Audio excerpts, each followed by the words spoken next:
Hello and welcome to Chabot College News for November 4th, 2015. I'm Richard Valdez, and in today's news, we'll have the latest on the Merced stabbing. Anthony will bring U.S. up-to-date on entertainment, and Robert Turner will talk about the Raiders. Success, all that, and more from Chabot TV News. A woman was stoned to death in Afghanistan over accusation of adultery. The men surround the woman as she stands in a hole dug in the stony ground. Only her head pokes above the surface. Then they begin to pick up rocks and hurl them at her again and again from close range. Her agonized cries grow louder as the barrage of stones intensifies. The barbaric killing took place in Taliban-controlled village in central Afghanistan last week, according to the provincial governor. Video of it, apparently filmed on a cell phone, has circulated on social media. The 19-year-old woman was identified as Roxana, had been forced to marry against her will, and recently fled with another man, said Saima Joyenda, the governor of Ghor province. The couple were caught after 2 days, and the Taliban leader of the village ordered the Roxana be stoned to death for adultery. The killing underlines the widespread problem of violence against women in Afghanistan. The police force in Anderson, California is implementing a new type of non-lethal force. You may have seen this weapon in martial arts movies such as Enter the Dragon. Nunchucks, yes, nunchucks, will be used in order to subdue potential threats.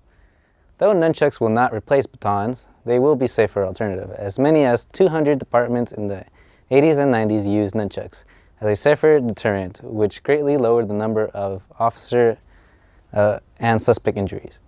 This weapon will not be used as a striking tool. Instead, it will be used when officers are in a grappling situation.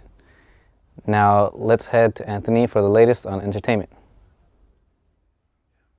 Comedian Robin Williams' widow, Susan Williams, said she and her husband were living a nightmare in the months leading up to his death. "My best friend was sinking," an emotional Williams told ABC's Amy Robach in an interview that aired Tuesday, her first since Robin Williams killed himself in August 2014. Williams said she spent the last year trying to get to the bottom of what led him to take his own life. Robin Williams had no alcohol or illegal drugs in his system. He'd been sober for over 8 years, his wife said.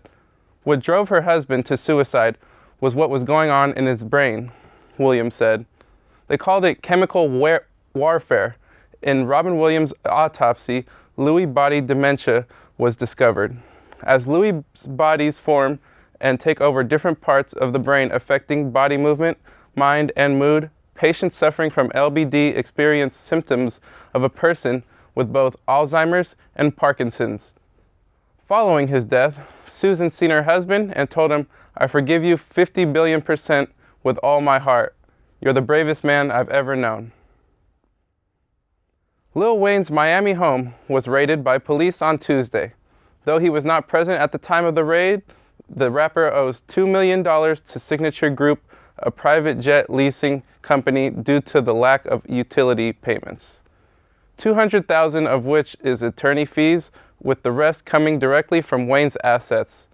The warrant with which the police executed the raid was for the search and seizure of Wayne's property. The raid comes just days after he announced his upcoming album, No Ceilings 2. This has been a rough year for Lil Wayne, from his recent split with longtime girlfriend Christina Milian to issues with his record label. With all this in mind, hopefully Wayne can stay focused on his upcoming project.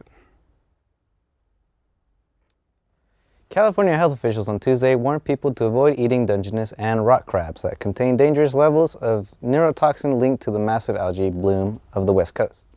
High levels of domoic acid were found in crabs from the Oregon border to the southern Santa Barbara County line, the Department of Public Health reported.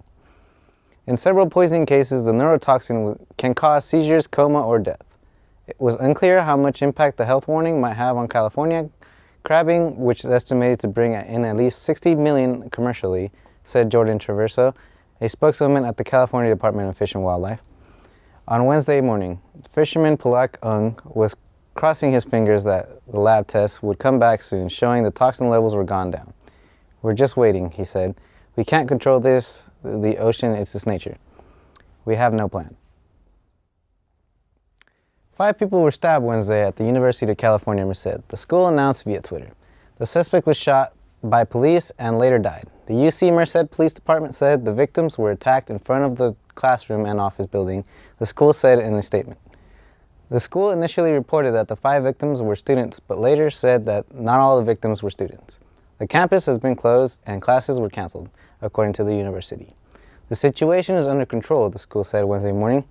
2 of those stabbed were transported for treatment via helicopter, the school tweeted, while the 3 others were treated on campus. The stabbing occurred at about 8 a.m. as morning classes were beginning. About 15 minutes later, the suspect was subdued, the university said. Let's go to Robert for the latest on sports. Hello, I'm Robert Turner. The Raiders are rolling in Oakland and they're looking like one of the teams to beat this NFL season. The Raiders showed this past Sunday that last week's performance against the Chargers was no fluke, as they put up 34 points against the then 4-2 New York Jets team. The Raiders came out victorious 34-20 in the black hole. Quarterback Derek Carr threw over 300 yards and a career-high 4 touchdown passes. And someone should be reminding Charles Woodson he's 39, because not only is he dominating on the field with the interception, he's actually leading the NFL in interceptions. The Raiders are hoping to keep the ball rolling as they fly to the Steel City as they face the Pittsburgh Steelers this Sunday at 10:30. The Steelers will have Ben Roethlisberger back from a knee injury and was sidelined for the couple games. Meanwhile, in Santa Clara, things are getting worse and worse for the Niner faithful. The 49ers traveled to St. Louis this past Sunday, and just like on Thursday night against the Seahawks, it was the same exact story. They never reached the end zone, and they fall to the Rams by a final score of 27-6, dropping them to a horrible record of 2-6.